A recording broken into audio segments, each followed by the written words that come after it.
Devanahalli taluk BJP ಕಚೇರಿಯಲ್ಲಿ SIR ಬಗ್ಗೆ BLA 2ಗಳೊಂದಿಗೆ ಪರಿಶೀಲನಾ ಸಭೆ ನಡೆಯಿತು. ನಡೆದ ಸಭೆಯಲ್ಲಿ ರಾಜ್ಯದ ಅನೇಕ ಗಣ್ಯರು ಹಾಗೂ ಉಸ್ತುವಾರಿಗಳು ಭಾಗಿ. ಸಭೆಯಲ್ಲಿ ಮುಖಂಡರಿಗಿದ್ದ ಅನೇಕ ಗೊಂದಲಗಳ ಬಗ್ಗೆ ಮಾಹಿತಿ ನೀಡಿ ಬಗೆಹರಿಸಿದರು ಹಾಗೂ 3ನೇ ವಾರ್ಡ್ನಲ್ಲಿ ಪರಿಶೀಲನೆ ಕಾರ್ಯ ಕೂಡ ನಡೆಸಿದರು. ಇದೇ ಸಂದರ್ಭದಲ್ಲಿ ಬಿಜೆಪಿ ತಾಲೂಕು ಅಧ್ಯಕ್ಷ ಅಂಬರೀಶ್ ಗೌಡ ಮಾತನಾಡಿ, ದೇಶಾದ್ಯಂತ 20 ವರ್ಷಗಳಿಗೊಮ್ಮೆ ಮತದಾರ ಪಟ್ಟಿ ಪರಿಷ್ಕರಣೆ ನಡೆಯುತ್ತೆ. ಅದರಂತೆ ಈ ಬಾರಿಯೂ ನಡೆಯುತ್ತಿದೆ. ಪ್ರತಿ ಬೂತ್ಗಳಿಗೆ ಭೇಟಿ ನೀಡಿ ಅಕ್ರಮ ಮತದಾರರನ್ನ ಪಟ್ಟಿಯಿಂದ ಕೈಬಿಡುವ ಕೆಲಸ ಮಾಡಬೇಕು. ಕಾಂಗ್ರೆಸ್ ಸರ್ಕಾರ ಇದರ ಬಗ್ಗೆ ಕಾಳಜಿ ವಹಿಸಿಲ್ಲ.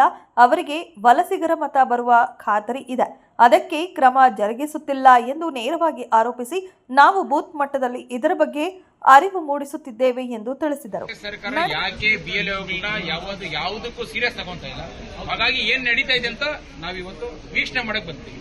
ಕರ್ನಾಟಕ ರಾಜ್ಯದಲ್ಲಿ ಕಾಂಗ್ರೆಸ್ ಗವರ್ಮೆಂಟ್ ಇದೆ, ಅವ್ರು ಏನೇನ್ ತಗೊಂತಾ ಇಲ್ಲ, ಏನೇನ್ ತಗೊಂತಾ ಇದ್ದಾರೆ.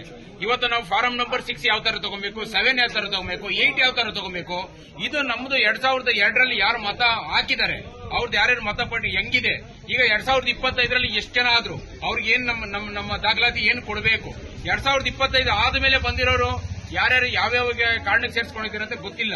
ಇದನ್ನೆಲ್ಲರೂ ಕೂಡ ಪಾರದರ್ಶಕವಾಗಿ SIR ನಡೀಬೇಕು ಅನ್ನೋದು ಅದು ಮೂಲ ಉದ್ದೇಶ. ಅವರು ಈ ಮಾಹಿತಿ ಎಲ್ಲ ಪ್ರತಿ ಬೂತ್ ಅಲ್ಲೂ ಕೂಡ BLA 2ಗಳಿಗೆ ಹೋಗ್ಬೇಕು. ಮತ್ತು ನಾವು ಏನು ಬೂತ್ ಟೋಲಿ ಮಾಡಿದ್ರಿ 5 ಜನ, ಎಲ್ಲರಿಗೂ ಗೊತ್ತಿರಬೇಕು. ನೀವು ಪ್ರತಿ ಒಂದು 40 ಮನೆಗೆ ಒಬ್ಬೊಬ್ರು ಇನ್ಚಾರ್ಜ್ ತಗೊಂಡು ಪ್ರತಿಯೊಂದು ನೋಡಬೇಕು ಅಂತ ಹೇಳಿ ಇವತ್ತು ಎಲ್ಲ BLA 2ಗಳಿಗೂ ಮತ್ತೆ ನಮ್ಮ ಎಲ್ಲ ಪದಾಧಿಕಾರಿಗಳಿಗೂ ಮತ್ತೆ ಕಾರ್ಯಕರ್ತರಿಗೆ ಅವರು ವಿಶೇಷವಾದ.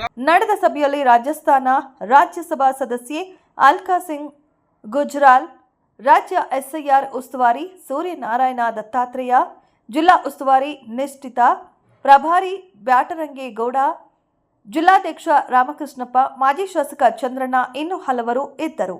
ವರದಿ ಅಕ್ಷಯ್ ವಿ, ದೇವನಹಳ್ಳಿ.